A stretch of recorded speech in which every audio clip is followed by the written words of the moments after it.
Hello everyone and welcome to the National Army Museum for this week's Friday Insights. The museum is the national home of the history and heritage of the Army, a place where you can experience the story of the Army from the perspective of those who have served in it. There are many ways you can support our museum. You can buy a book in our shop, visit the cafe, donate or become a member where you can get an exclusive discount and your very own events programme. Today I'm delighted to welcome John Gilbert McCurdy. John is Professor of History at Eastern Michigan University, where he teaches courses on colonial and revolutionary America, as well as LGBTQIA+ history. He's the author of 3 books and has held fellowships from the British Library, the Massachusetts Historical Society, and the University of Michigan. Today, John will be talking about the story of Robert Newburgh, a British Army chaplain whose trial reveals the links between sexuality and revolution in the late 18th century. Just some tech points. There will be a chance for questions at the end, both in person and our online audience. For our online audience, if you want to put your questions in the Q&A chat bar, we will pass them on to John. If you encounter any problems with the stream, please refresh it. That usually fixes everything. Otherwise, we will have a member of staff in the chat bar ready to answer any questions you may have. With that all said, I will now pass over to John and hope you enjoy the talk. Thank you. Thank you. Well, thank you all for coming. I want to thank the National Army Museum for the invitation to speak to here this afternoon. And I want to highlight the work of Danny Wilson and Amy Sheehan for arranging my visit. I also want to recognize my good friend Dr. Sandra Slater from the College of Charleston, who's also joining me here today. So how did people think about homosexuality in revolutionary America? What did they think about it? These seemingly simple questions are actually quite difficult to answer. For the last 60 years, historians have detailed the complex story of the founding of the United States. We know about issues of race, gender, religion, and even class and how they interacted with the American Revolution. But we don't know much about the role that LGBTQ people played in the creation of the United States. Part of the notion is an evolving notion of part of the problem rather, is an evolving notion of sexual identity. While people of the same sex have always been intimate, the understanding of such intimacies has changed considerably over time. We've gone from seeing it as a sin against God to one against the state to not being a crime at all. Moreover, the term homosexual was not coined until the 1860s, nearly a century after the American Revolutionary War. Conversely, terms like sodomy and buggery did exist in the 18th century, but these often referred to acts rather than individuals. Another problem that we have is limited sources. Unlike later eras, there are only scraps of evidence to understand same-sex intimacy in the 18th century. Now, for the American Revolution, probably the best-known example is that of Baron von Steuben, the Prussian officer who joined the War for Independence on the side of the Americans and taught the Continental soldiers how to march.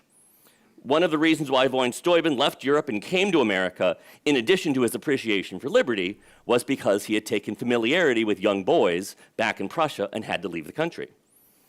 Now, these examples are frustratingly curt. They tell us little about how people in revolutionary America thought about homosexuality and nothing about how these people thought about themselves. Moreover, they offer little insight into how the War for Independence affected or was affected by their sexuality. In contrast, the more we have studied African Americans, women, and other marginalized groups in the Revolution, the more we've come to appreciate how independence radicalized these groups and laid the foundations for a more inclusive notion of citizenship in the nation that followed. Calls for freedom from the enslaved gave rise to abolitionism, while the insistence that the founders remember the ladies led to the campaign for women's suffrage. Might the revolution also have had a radical effect on men who had sex with men? And if so, is there a legacy to this inclusion?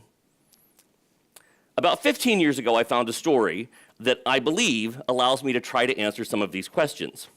In the summer of 2011, I was researching at the American Revolution at the William L. Clements Library in Ann Arbor, Michigan, which is conveniently very close to where I live. The Clements Library is one of the great repositories of early North American history and an exceptional collection of papers relating to the British Army on the eve of the American Revolution. In particular, the Clements contains the papers of General Thomas Gage, who served as commander-in-chief of the British Army in North America from 1763 to 1775. Gage was an exceptional bureaucrat. He kept copies of all of his papers, and kept these preserved, himself held onto them. Later, his family sold them to the Clements Library, which continues to preserve them to this day. Among the manuscripts in the Gage papers, I discovered a 26-page trial transcript of the case of Robert Newburgh, a British Army officer who was accused of buggery. I skimmed the transcript at the time, but as it was filled with names and incidents that I couldn't make much sense of, I set it aside. It wasn't until after I'd finished writing another book that I came back to the Clements Library and the curious transcript to see if I could make something of this source. Well, I discovered that the transcript in Ann Arbor was one of but several legal actions involving Robert Newburgh. And I discovered 6 more cases in the UK National Archives at Kew. Nearly every other source from this era is very vague, but these transcripts and their supporting documents are dripping with detail. We actually get to hear what people thought about men who had sex with men, and we have an opportunity to think about how a man accused of same-sex intimacy negotiated this world. Moreover, the trials took place in Philadelphia and New York City less than a year before the revolution began, and several of the men involved in the trials fought for the war for independence. More importantly, the rhetoric and ideology of the revolution seeps through the testimony. The enemies of Robert Newburgh feared that his buggery threatened to bring down the British Empire, while he and his defenders utilized a language of rights and equality that was much closer to the words of the American founders than that of the British Army. Vicious and immoral, homosexuality, the American Revolution, and the trials of Robert Newburgh is the result of this investigation. And in my talk today, I want to give an overview of the book and discuss what the trials can tell us about homosexuality in the American Revolutionary era. I believe that these cases can help us to understand how people thought about homosexuality in revolutionary America and what they thought about it. Before I start, I want to warn you that the trials of Robert Newburgh are an imperfect data set. They cover only a small number of people over a short period of time. These documents only discuss male-male intimacy. There is little concern for lesbianism, bisexuality, or transgender issues. Although women and African Americans appear occasionally, every voice recorded is white and male. I also don't have images of the principal people involved. I don't have an image of Robert Newburgh or almost any of the people also involved in this case. And I want to acknowledge this before I start showing you images and having people get confused. Instead, I've drawn pictures from here at the National Army Museum and also from the Library of Congress in the United States to give illustrations of the era. Despite these limitations, I believe that Newburgh's trials clearly indicate that homosexuality was widely understood in the era of the Revolution in ways not dissimilar to our own, and that through his arguments, Robert Newburgh laid out better than anyone else the case for sexual liberalism in the nation that followed.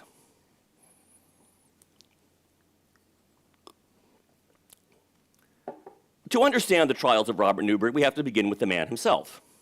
Robert Newburgh was born in 1742 near Dublin, Ireland.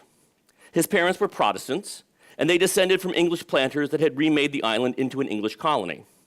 Robert grew up with the privileges of an elite background. He was skilled at horse riding, he spoke Latin, and he studied with a private tutor. At 16, he entered Trinity College and took his bachelor's degree 4 years later. After completing his education, Robert Newburgh became a priest.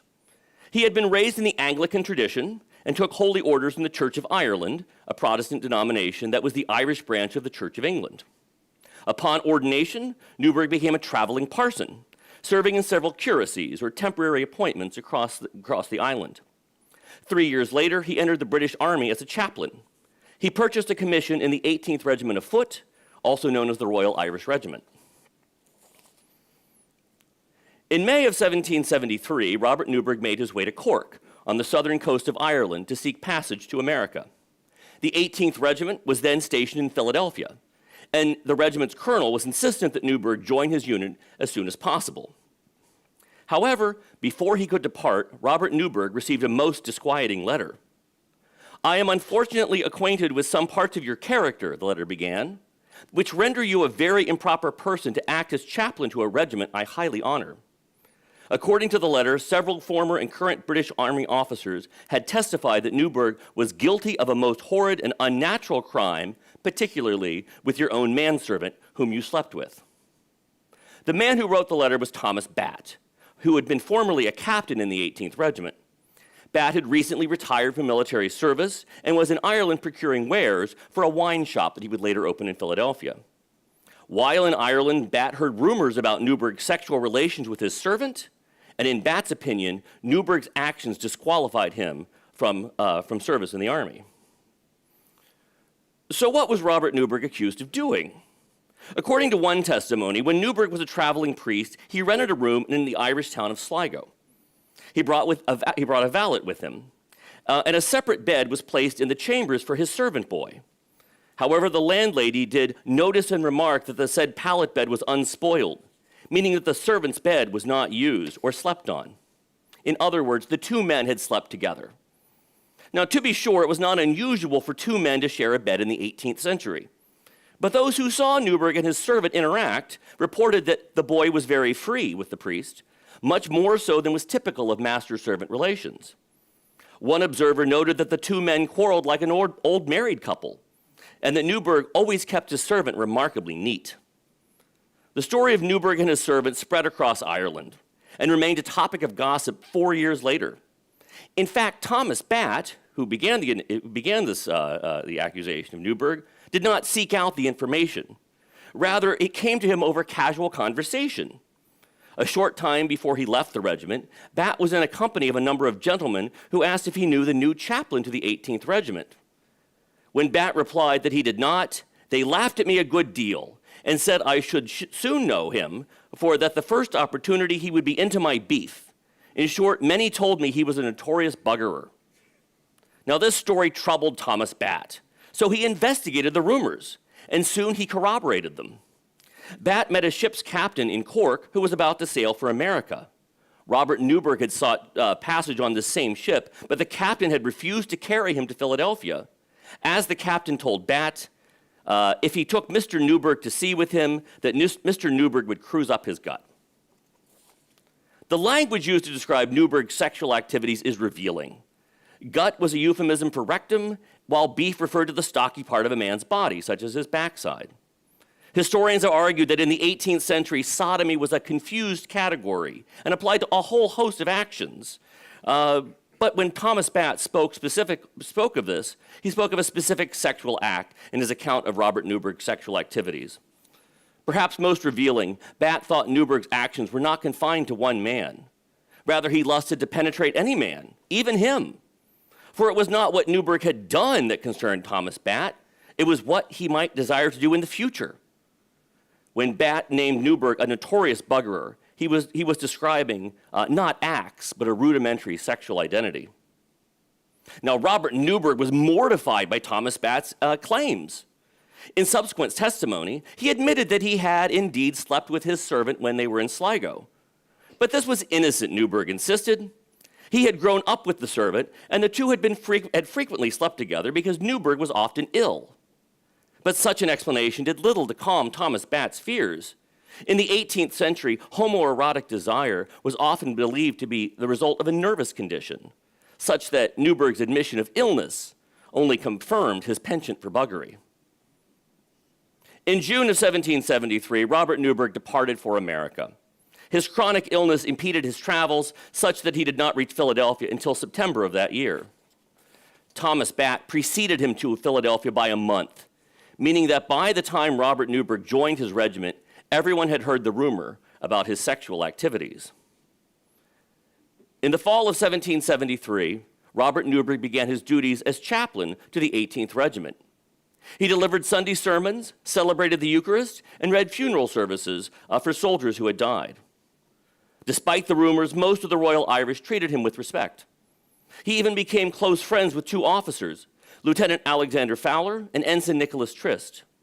Trist later testified that they have had a club amongst themselves on every Monday night at which they talked about religion, science, and history. But not everyone was pleased to have a reputed buggerer in his midst. Probably no member of the 18th Regiment proved a greater nemesis than Captain Benjamin Chapman. Chapman was also an Irish Protestant, but he was a career officer. He harbored ambitions for promotion and took a hard line against anyone who threatened the reputation of the British Army. Once Chapman heard the story that Newburgh had had sex with his servant, he carefully observed the priest until he found proof that Robert Newburgh was a buggerer. In November of 1773, Captain Benjamin Chapman was walking with the secretary to the governor of New York. As Chapman and the other man talked, the Reverend Mr. Newburgh galloped close by them in a most unbecoming dress. Newburgh, according to Chapman, was on horseback, and his appearance so startled the colonial official that he asked if he knew whose groom that was. When Chapman explained that it was the regiment's religious leader, the official replied that he was also sorry to see it, for he looked more like a fashionable groom or jockey than one of that sacred function. The incident so embarrassed Chapman that he vowed never to take any notice of Newburgh unless unavoidably compelled to it. As a priest, Robert Newburgh was expected to wear drab clothes, and many Anglican clergymen wore black cassocks. But on horseback, Robert Newburgh wore a long coat with a red collar, according to Benjamin Chapman. Nor was his inappropriate attire confined to horse riding. In Philadelphia, Robert Newburgh wore a light-colored coat, leather knickers, and white silk stockings. When he ventured to the theater, he wore an elaborate hat. While such clothes were popular among the elites of the 1770s, in Chapman's opinion, they made Robert Newburgh look like what is now termed a macaroni. Now, this term macaroni only appears once in all the trials involving Robert Newburgh, but it is the most revealing. Macaroni, as we might know, originated as a type of food, but by the 1770s had become a term of derision for men deemed inappropriately masculine. A macaroni could be identified by his clothes and his deportment, which were ridiculously ostentatious. The archetypal macaroni wore spotted or striped clothes, ridiculous wigs, and carried a snuff box. A macaroni's effeminacy was a window into his character, which most agreed was despicable. An English author writing in 1773 deplored fribbling hairdressers, boring orators, and London gadabouts as monkaronis, claiming that luxury had deprived them of their masculinity. Although few connected the macaroni's appearance to sexual desire, some speculated that his effeminacy was predictive of buggery. One caricaturist labeled a macaroni Ganymede, a reference to Jupiter's mythical boy lover, and showed him facing the hangman for his crimes. This was how Captain Benjamin Chapman saw Robert Newburgh, that his flamboyant attire in the macaroni style was proof that he desired to have sex with men. Now, Chapman was not the only officer to take note of Newburgh's appearance or to worry that his desires might harm the regiment. When Robert Newburgh purchased a green coat, a captain remarked that the parson is a buggerer, and everyone around him laughed. Other officers began to worry about Newburgh's intentions among the soldiers. A captain ordered his men to stay away from Newburgh when the quartermaster fretted over Newburgh requested a room near the necessary, because the necessary was a site notorious for male-male sexual trysts. It appears that Robert Newburgh did not seek out sexual partners once he made it to America, either male or female. And certainly the servant he had slept with in Sligo did not accompany him into the army. Yet this did not soften the opinions of his enemies. It was not what Robert Newburgh had done, but who he was. In his initial accusation, Thomas Batt took note of Newburgh's character, and this term resurfaced constantly in assessments of him. Character was synonymous with reputation, but it also had an inner quality that could not be disguised. As Captain Chapman and others observed Robert Newburgh's appearance and actions, they sought to determine whether his very soul was corrupt.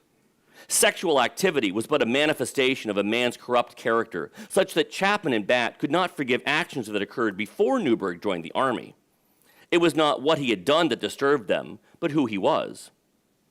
Historians have argued that in the 18th century, a man's sexual acts were not predictive of his identity. In colonial America, for example, a man accused of sodomizing another man was often whipped or fined, but most of the time it was not assumed that his character was such that he would do it again. The case of Robert Newburgh suggests that this might not have been the case any longer in 1773. It was not just that Robert Newburgh had committed buggery that aroused concern, it was the fear that his character was corrupt. In other words, that he was a buggerer. The term buggerer derives from the term bogomil, which was the name of a 10th century religious sect that was deemed heretical and suspected of sexual depravity, specifically sodomy and bestiality. By the 18th century, however, buggerer was more than a description of a man who had committed buggery. A buggerer had a specific character, and this truth could be observed in his clothes and actions. Buggerers were dangerous. They were immoral and threatened the divine order. They failed to marry and fathered children, preying on inferior men instead. They tempted others into depravity, not necessarily for sex, but as pawns they could manipulate to ruin society. To be sure, a buggerer was not the same thing as a homosexual, but there were strong parallels between the two. Robert Newburgh had to respond to the charges against him. Yes, I'm on the right slide. Once Captain Chapman shunned him, no enlisted man would go to him for spiritual guidance. Newburgh was a devout Christian who believed it was his duty to help the less fortunate, but without the respect of the soldiers, he could not do his job. As Newburgh began to complain about the situation, his commanding officer, Major Isaac Hamilton, offered him leave to go home. Because the rumors were confined to Ireland, Hamilton reasoned, Newburgh should return home and clear up his reputation there. But Newburgh rejected this offer. If he left, he would effectively forfeit his commission and be bereft of a livelihood. So he stayed and fought for his reputation. Newburgh insisted that he was not a buggerer. Many accused buggerers slunk away. The 18th century was an era of scandal, and the British press was filled with stories of men of the highest rank in the army and the church, driven into exile by their base desires. But Robert Newburgh did not slink away. He had to silence the rumors that he was a buggerer in order to regain his position, but this was an uphill battle. Nearly everyone thought he was a buggerer, and at some point he conceded this fact and acted accordingly. Newburgh began by filing civil suits against his accusers. He sued Thomas Batt in the Court of Common Pleas for Philadelphia County, then filed a case against the captain who had said the parson is a buggerer.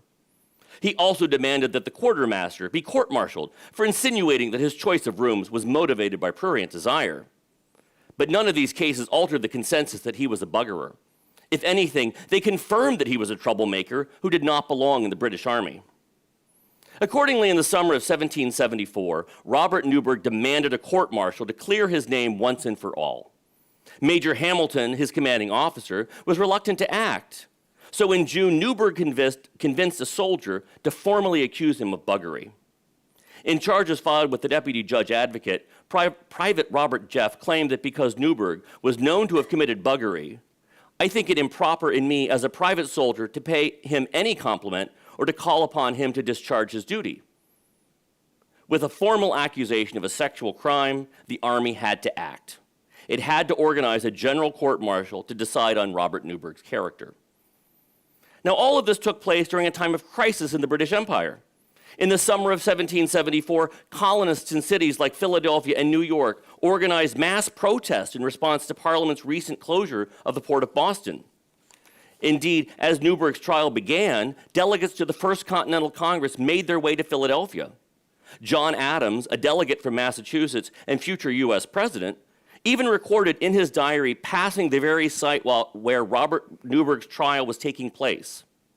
Perhaps Adams or the other soon-to-be revolutionaries might have seen a parallel between Robert Newburgh's case and their own campaign against King George III.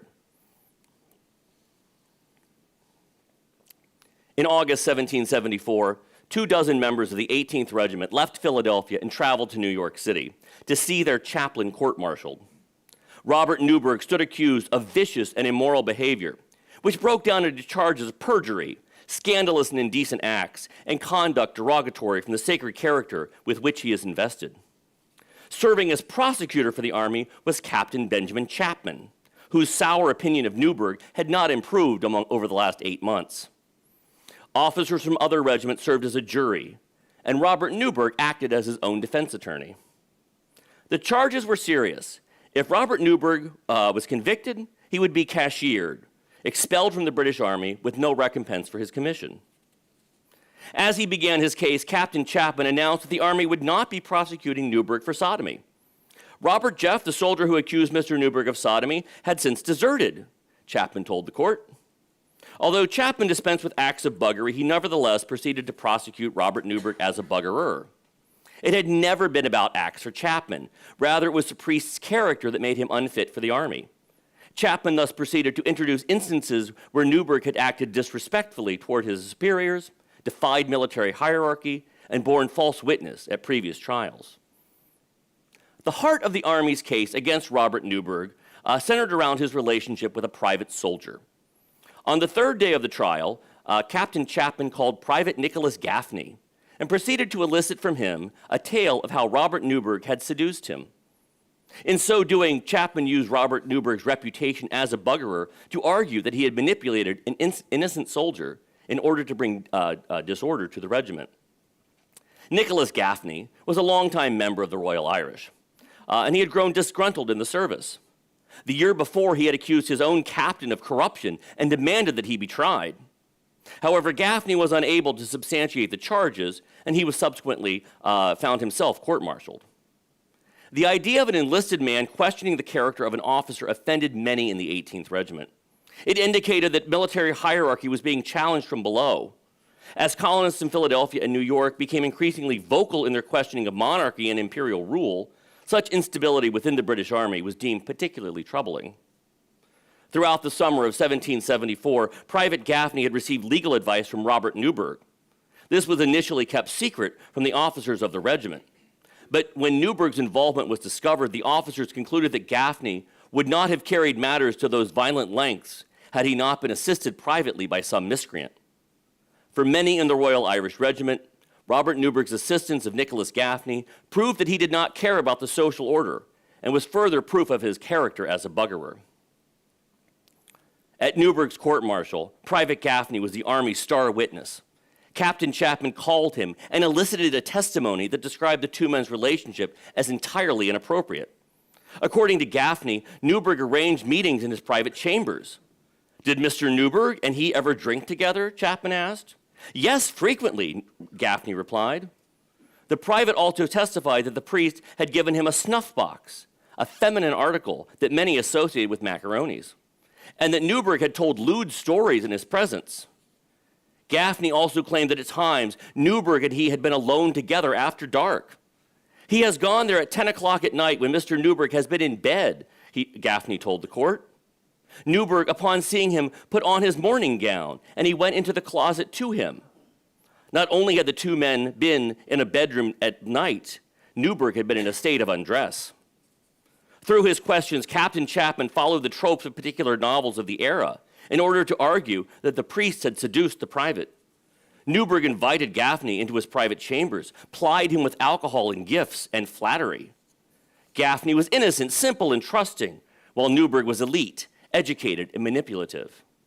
Everyone knew that Newburgh had slept with a servant, and Chapman used this to suggest that he had similar designs on Gaffney. Now, to be sure, Captain Chapman never intimated that Newburgh and Gaffney had had sex. But a buggerer's disregard for the natural order was not confined to the physical. Instead of seducing Gaffney into bed, Newburgh persuaded him to bring charges against his superiors in order to undermine military hierarchy. Newburgh hated the 18th Regiment, Chapman argued, and Gaffney was a pawn of his designs.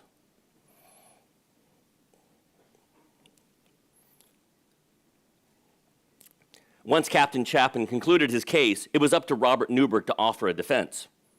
Newburgh questioned the facts of the Army's case and called his two friends, Lieutenant Fowler and Ensign Trist, to speak to the strength of his character.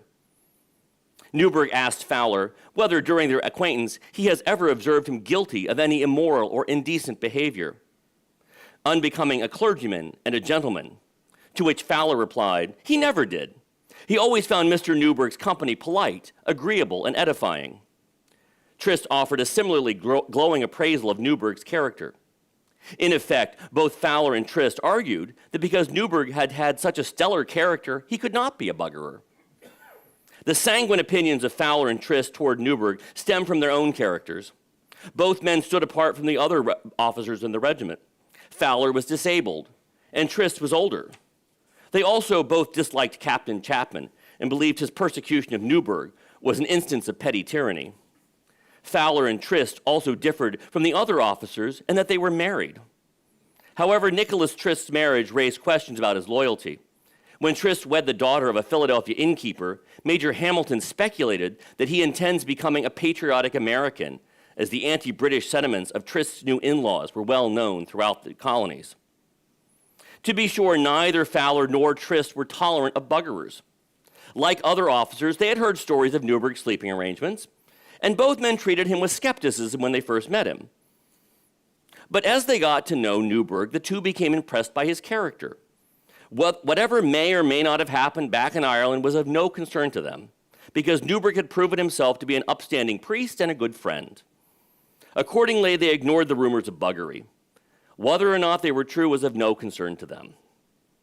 Robert Newburgh also presented an impressive closing argument in his case. Having conceded that everyone thought he was a buggerer, he pivoted toward an argument about rights and how personal preferences did not matter.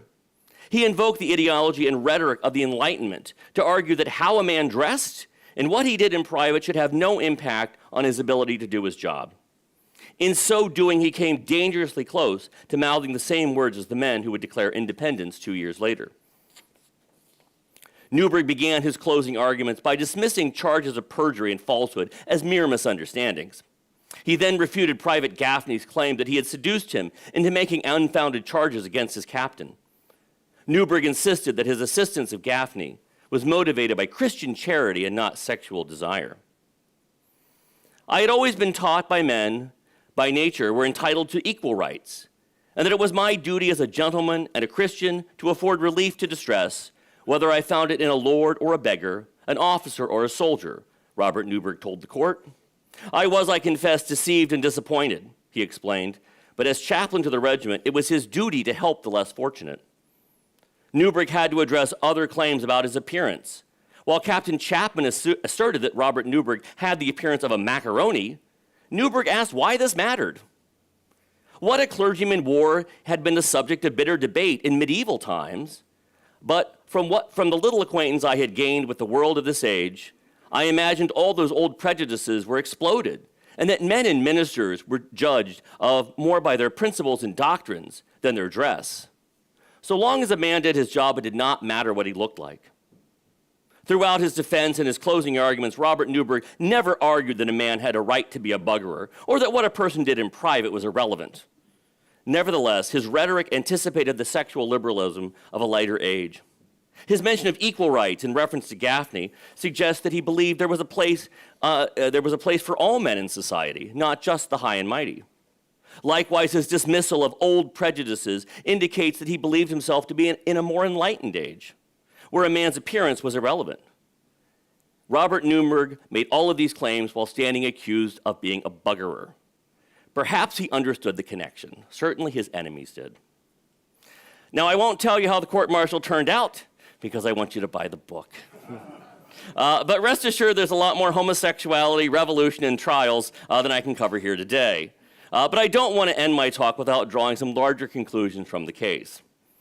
I think that the trials of Robert Newburgh offer answers to the questions of how people thought about homosexuality in revolutionary America and what they thought about it. On the one hand, the trials confirm our worst suspicions of the past as overflowing with hatred and homophobia. Thomas Batt thought that the rumor of buggery was sufficient for Newburgh to lose his position, while Captain Chapman cited appearance as proof of sexual desire. And this revulsion was felt widely. The most charitable responses came from Lieutenant Fowler and Ensign Trist, who just wanted to ignore the whole thing and all the unpleasant things being said about their friend. On the other hand, there are parts of the trials that subvert such a pessimistic view of the past. Newburgh's response to the accusations against him is one of the most surprising. He faced his accusers openly, even though such actions only confirmed suspicions about his character. He also spoke about rights and equality at a time when such talk was deeply suspect in the British Army. The loyalty of Fowler and Trist is also remarkable. They knew the rumors about his sexual activities, but defended their friend anyway. I think that this dichotomy is reflective of homosexuality in the era of the American Revolution. Male-male intimacy was a controversial topic, and different people had different opinions about it. Some thought that buggerers should be put to death, and others laughed at them. Some ignored them, and others wondered if society might be more tolerant. The difference of opinion is not wholly foreign from our own time, such that I think the 18th century views of buggery were more similar to 21st views than we may think. The trials of Robert Newburgh also offer a new way for us to think about the American Revolution. I find it interesting that the officers' opinions of Newburgh correlated to the impending division between Britain and its colonies. A month after Newburgh's court-martial, several members of the 18th Regiment were deployed to Massachusetts, and many took part in the battles of Lexington and Concord. As the war proceeded, the men who had been the most determined to evict Newburgh from the British Army led the charge to prevent American independence. Both Thomas Batt and Benjamin Chapman remained loyal to King George III as they sought to defend the British Empire from disintegration. By contrast, Newburgh's staunchest defenders left the British Army and became citizens of the United States. Alexander Fowler worked for the Continental Congress during the war and later became a merchant in Pittsburgh. Nicholas Trist moved to Louisiana and began a plantation near Manchac. Both men were patriots. Fowler ran for Congress as a member of Thomas Jefferson's Democratic Republican Party, while Trist's wife Elizabeth was buried in an unmarked grave at Monticello when she died. This divergence of loyalty matched opinions of homosexuality. The opinions of Batt and Chapman reflected a British approach, one steeped in scandal that connected a man's personal character to the fate of the empire. In such a worldview, a buggerer was a cause for disorder, and he had to be rooted out lest he pull down the natural order. By contrast, Fowler and Trist exhibited a more laissez-faire attitude. They could ignore men who had sex with men. A buggerer was less of a threat to the social order than an exacting captain or a British king. This correlation is the true legacy of Robert Newburgh's trials for us today. The men who found themselves at odds with the British Army, with its persecution of Robert Newburgh, helped to found a new nation. For them, buggery was something that did not disqualify a man from his position, and by extension did not prohibit one from citizenship. Historians have argued that because of the ideology of the American Revolution contained a commitment to individual rights and liberties, that the nation that followed always contained the seeds of abolitionism, feminism, and social equality. For this reason, we should not be so quick to dismiss the revolutionary potential of Robert Newburgh's trials. Perhaps as with race and gender, we can appreciate the potential for inclusion for LGBTQ+ people that was inherent in the creation of the United States, even if full equality was denied for another 2 centuries. Thank you.